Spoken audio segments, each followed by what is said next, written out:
Hello, ladies and gentlemen, and welcome to another Community Reinvestment Alliance podcast, the Just Economy podcast, building Florida's just economy $1, one vote at a time.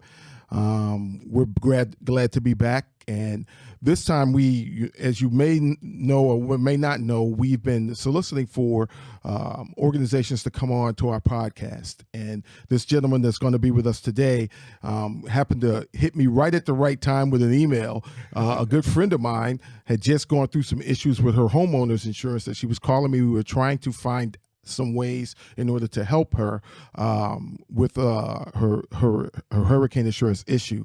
And this gentleman happened to email me and wanted to be on the podcast and want to come explain to the community our issues going on with hurricane insurance, homeowners insurance in general. So we're going to have a nice discussion today about homeownership insurance. And again, my name is Cornell Cruz Jr. I'm the Executive Director of the Community Reinvestment Alliance of Florida. We are a nonprofit organization. We are a membership organization. Our primary mission is to ensure the Community Reinvestment Act of 1977 is adhered to by the financial institutions and spread out within the community, and to reinvest in the community in all sorts of ways in order to enhance our communities, in particular, low to moderate income. So we've been doing our podcast. I was just telling the gentleman, our guest today, that this is my 7th podcast. So we're going along pretty well. So I'm so glad he reached out to me. He saw our ad for a podcast guest, and he reached out right away. And we're very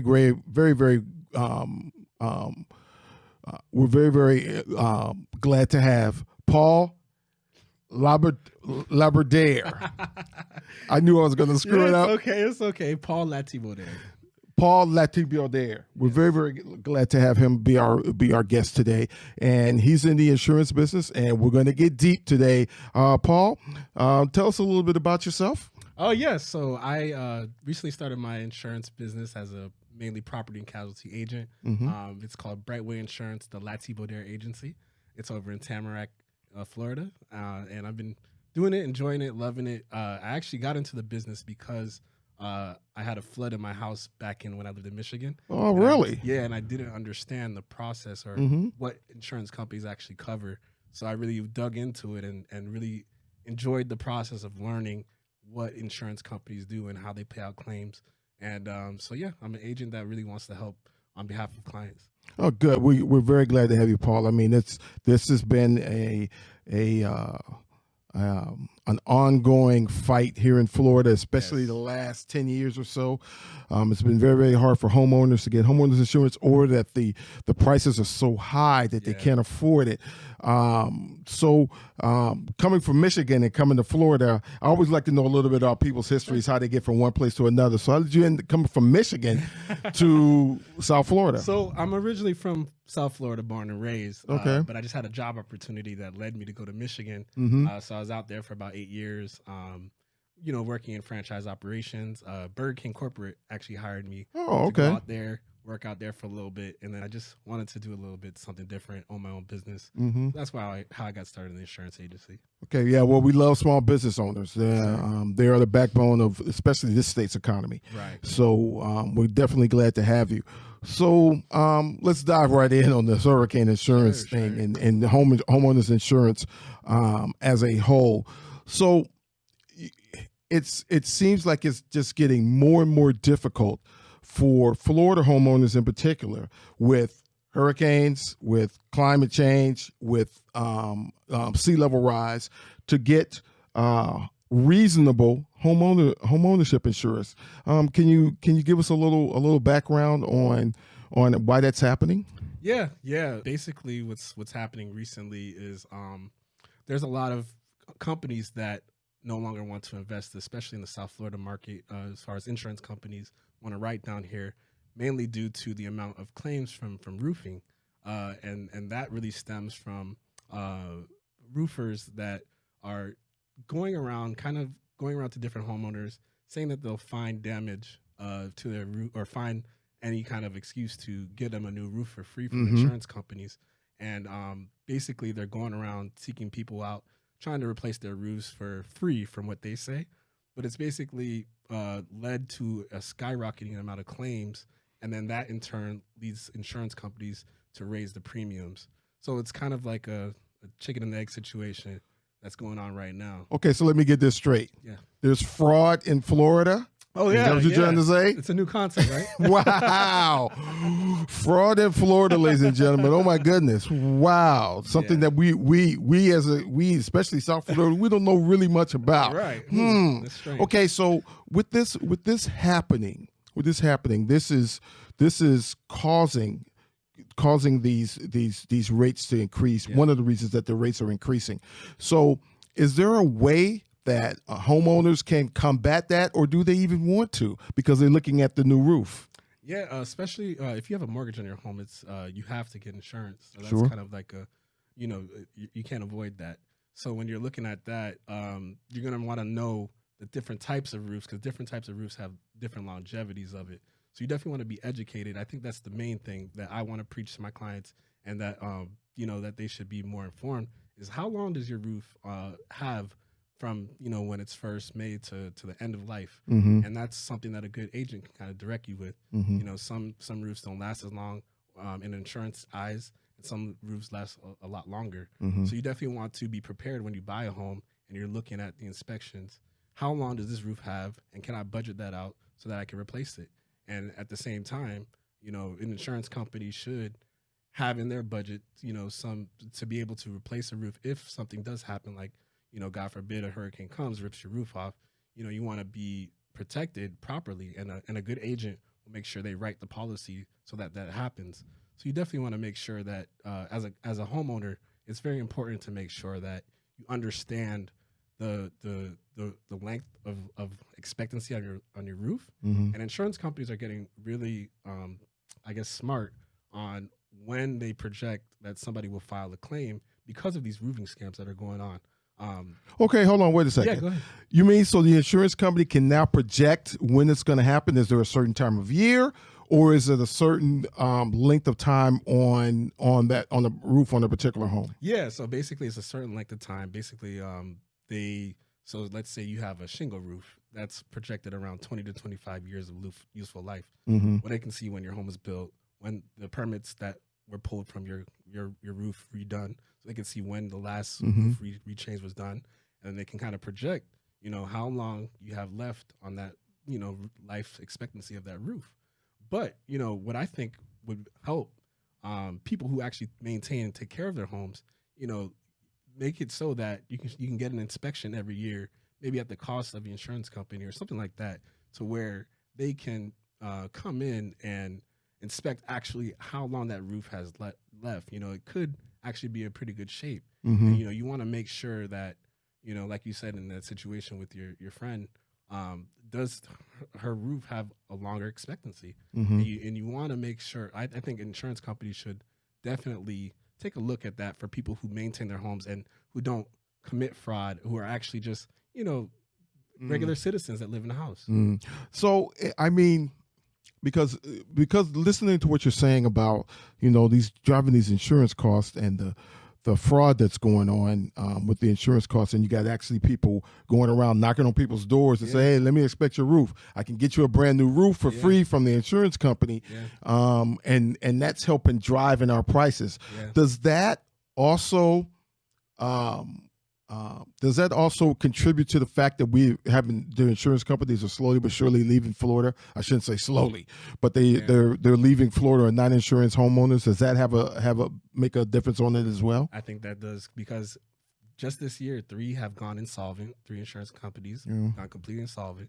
So they have completely disbanded as a company because all the claims, and also on top of that, 9% of the whole country's claims from Florida are, contributing to the total amount of claims, just 9%.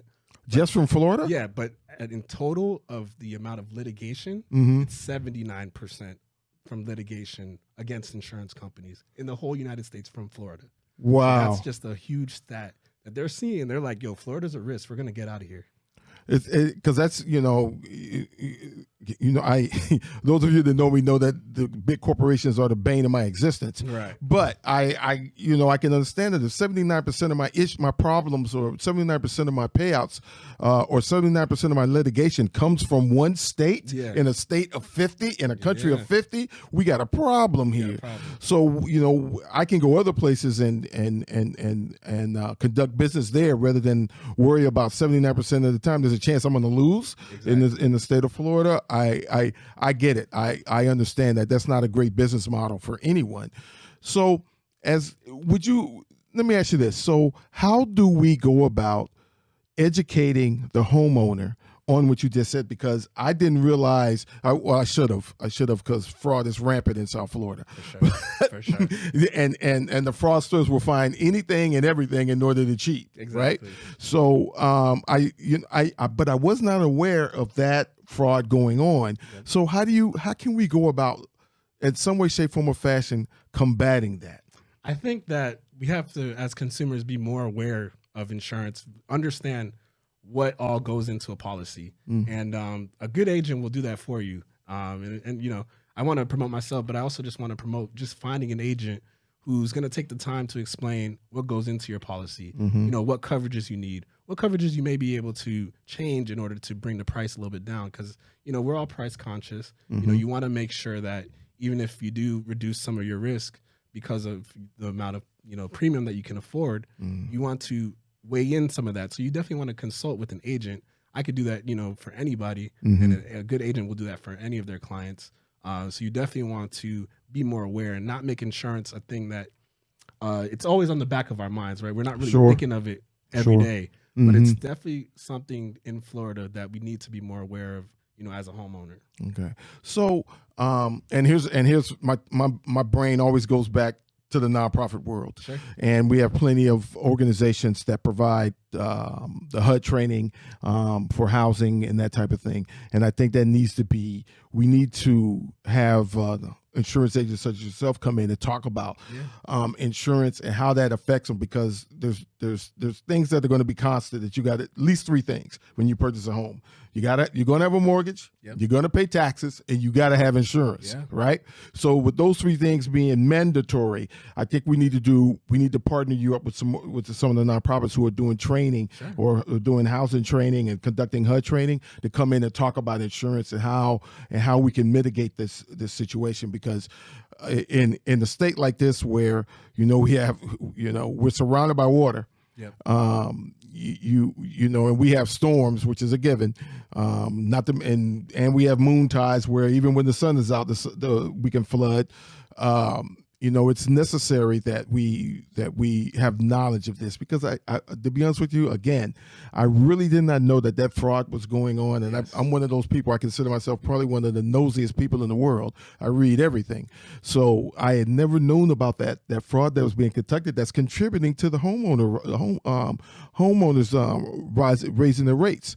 So I was reading something, I saw something the other day. There's been 140 new laws that have been enacted in the state of Florida that came into effect 1 July, and one in particular was talking about homeowners and hurricane insurance. Can you give us a little elaboration on that? Yeah. I think the main thing is that they're trying to protect people who live in older homes.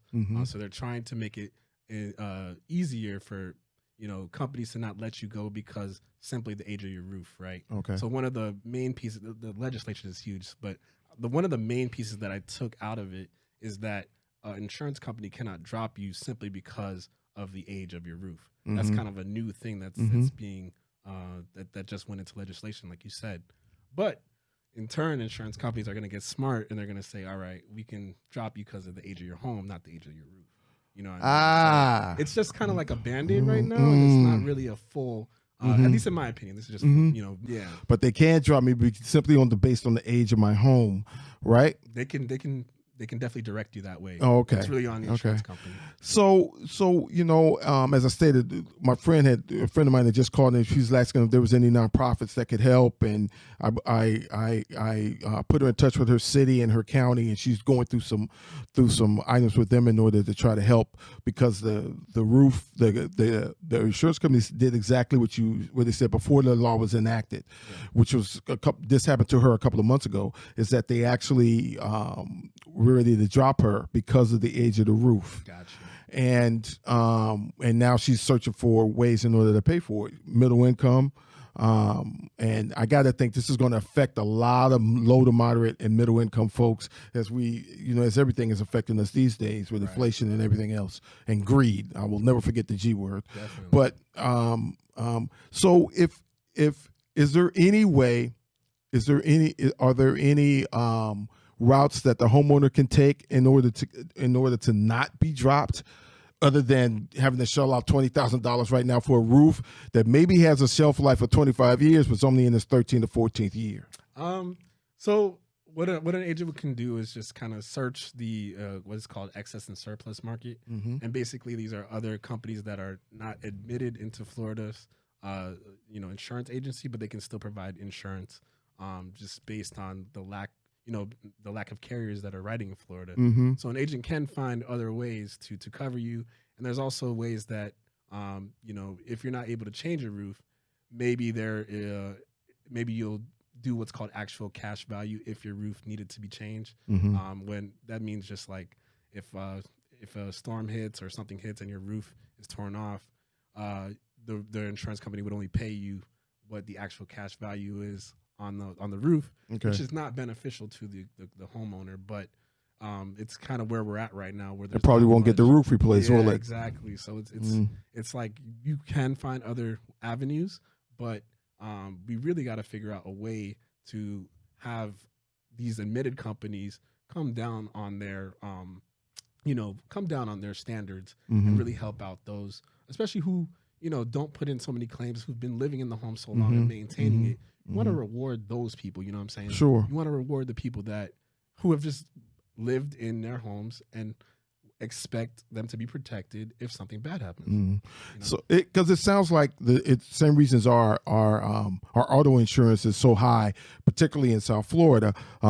Fraud, the hit and run thing that happens constantly, and the really bad drivers. That's one thing I don't miss. Yeah, I'm sure you got the mission and go, wait a minute, somebody used a turn signal? Oh my God. It was so peaceful, man. So peaceful. Yeah, there'll be nobody laying on their horn 2 seconds into the green. I get it. I get it. And then you move back and go, okay, now I remember. But yeah, I now I understand. I knew there was insurance fraud, but I didn't know that the insurance fraud was to that extent, especially as far as the roof is concerned. Yeah. So as we look at homeowners and we look at advocates and the nonprofit world, what can we do in order to help facilitate change and how this is going? Because it seems like every day I read another insurance company has left Florida, another insurance company has left Florida, and then you come with those stats that tell me, okay, 79% of the litigation comes from the state of Florida. Yeah. That's a biggie. And do you know what the percentage of that is fraud? Do we have any idea? I don't know that off the top of my head, no, but I'm sure there's probably studies around that. Yeah, there's probably a great number of it. And you know what it is? And all that money is going to either lawyers or roofers. It's nothing. All you're getting as a consumer is a new roof, which is great in return, but all that money is going to lawyers and roofers, and you're paying all that money to get a new roof, but at the same time you got to pay the lawyers, you got to pay the people who build it. And sometimes roofers are inflating the cost of the roof so that they can get more money, just to pocket. You know what I'm saying? Yeah. So that's kind of the detail of the fraud that's going on. Yeah, I'm glad. I'm really glad you're here, because I did not realize how much fraud was going on. I knew we had a lot of fraud in South Florida, and we got fraud for everything. Yeah. But I knew it was that deep, especially concerning roofers and going in and knocking on people's doors and saying, okay, I can get you a new roof for free. Yeah. And they get paid, but in the end, it's driving our rates up. So, are there any Are there any circumstances where homeowners can buy? Is there certain roofs that homeowners should have on their property that is more advantageous to them and lower insurance rates? So I mean, your clay tile roof, which is the main roof kind of in Florida that you see most of the time, that's going to last you, between 30 and 50 years. So that's probably the most the roof that's going to help you out the most. I think it's all also because of a lot of developments in Florida. They're all HOAs, so you have to kind of follow what the HOA says. You can't really change. When you do get a new roof, you can't go from a flat roof to a shingle roof. Like it doesn't really work like that because of the way the building was already designed, and then also the HOA requirements. So there's really not much we can do from a picking your roof standpoint. But I like what you were saying, like partner with other nonprofit organizations. That's probably where your expertise comes in. Within the real estate industry, I see a lot of, realtors, and I see a lot of like mortgage brokers talk to people. I don't see a lot of insurance agents have the opportunity to talk to people and really explain the situation to others. So I think the most important thing is educating people. And I think this podcast and I'm sure, other engagements with other nonprofit organizations and other organizations can really help educate the consumer so that either if they're looking to purchase a new home or maybe they have an older roof and they haven't really thought about it, this will, trigger their memory and say, hey, let me go get an inspection. Let me see how long my roof has left so I can kind of plan accordingly or maybe search other companies that may allow me to keep this roof on for a longer time. The information, as we, if we constantly talk about, we live in the information age, but it seems like some information is not making it to the people who need it. Yeah. I should be, it'd be so good. We can research everything on the Google machine, but apparently we're not researching that because I think government has to get involved with the education. I think the nonprofits got to get involved, especially those who are dealing with affordable housing and dealing with housing in particular.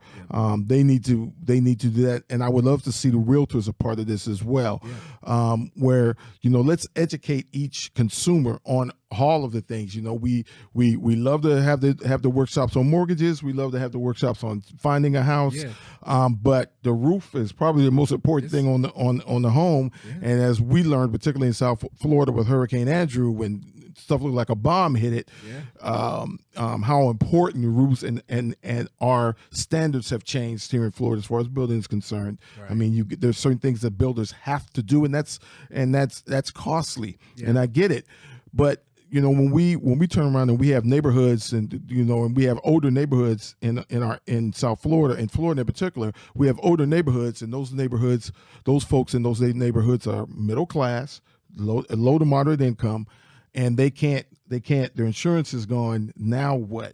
You know what I mean? Because I think it's mandatory that they have homeowners insurance in our state, right? If you have a mortgage, it's going to be mandatory to have insurance. Yeah. So if you have a mortgage, you got to have insurance. So it's not something you just walk away from. And there's very few of us that don't have a mortgage. Yeah, exactly. that doesn't happen often. So, so I get what you're saying as far as it's so important that you said that about HOAs and the type of roofs that you have, because if I got a home in an HOA and I want to put a steel roof on it, I can't because the HOA is probably going to say no, because we got to have it all looking the same. We want all the roofs to look the same, or at least have all the similar tile in them, and that's kind of a detriment as well. But I get it. I also understand that. So. If you could change something about how we either purchase insurance, how do we get insurance, how insurance is done here in Florida, what would it be? Yeah, you have all the power in the world now. I want you to know you have all the power in the world. Magic wand. Yep. Boom. I just gave it to you. You got all the power in the world. I think that if kind of what I've been talking about, if a homeowner has been very responsible, very diligent in maintaining their home, getting those repairs done when they need to, and because insurance is just a pool, and everybody raises at the same time. I wish in insurance it could be those that who don't really put in fraudulent claims or or who don't every year. And we're going to have that, though. I don't think we're ever going to get away from that. Yeah, exactly. I wish, if I had my magic wand, we would reward those, who don't put in claims like in auto. There's like every year you're claim free. It kind of goes down, in certain cases. I like that idea. Yeah, I wish it was the same with the home. Like if you're claim free, you get an inspection. And it's like and it's free and clear. Let's reduce how much you pay, because of your responsibility as a homeowner. I think you should be rewarded for that.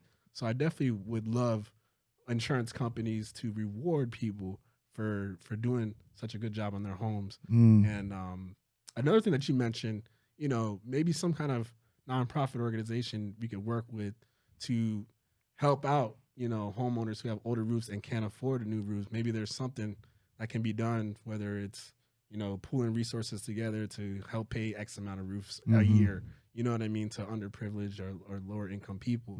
Like there's got to be some kind of way. I just thought of it now. So maybe they could brainstorm to somebody who could put it together. Yeah, I think some type of funding for certain folks to have that available in order to help with the roof of the home.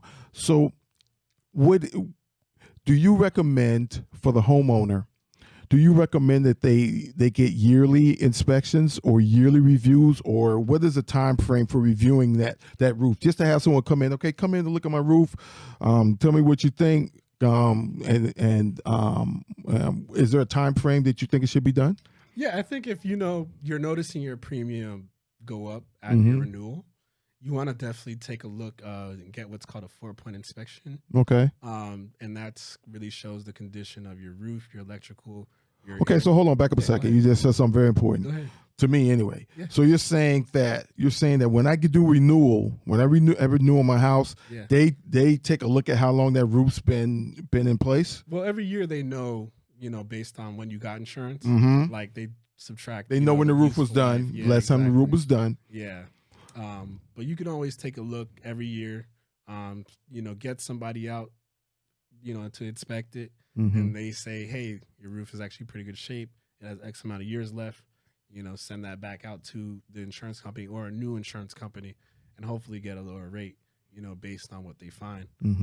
But it's definitely important, I would say, at renewal, or maybe either a year or every 2 years, to really kind of take a look at what condition your home is. And especially if you get like hurricane-proof windows or shutters. Any upgrades. Yeah, that's a huge credit that you can save money on. So if you're being proactive that kind of way, you want to definitely shop around, see what other companies are still around in South Florida, and get those credits and hopefully lower the cost of your I really like that idea about getting housing credits. So if you don't know, I mean, Paul's giving you some great information. If you don't know about maybe getting some housing credits and getting it may be worth it, that couple of $100 to get your roof inspected, or if you do upgrades to the home, anything, just like we do with cars, you get, if you have an alarm on your car, you get your insurance rate goes down a little bit. If you haven't had a ticket in so many years, your insurance drops a little bit. And they even have these apps now that monitor how you drive, and they'll drop your insurance depending, if you're not consistently over the speed limit or you don't drive a lot of miles. I can't say that that works for me, but I drive entirely too fast. But I live in South Florida. Exactly. Thank you very much. You're just keeping up with the pace. Paul is on it. Keeping up with the traffic. Exactly. I don't speed. I keep up with the traffic. That's how it is. Okay. So. And I have a thing when I ride my motorcycle. I always say the same thing. I ride so fast, so you have to catch me in order to hit me. So, but looking for those items and how we can help you lower your insurance. I think I would love to connect you after this with some nonprofits who do HUD training and do different trainings, and put you together with those guys so you can come in and talk about these things, because I think that's so important when purchasing a home, or you've been in the home for 20 years and people still may not know.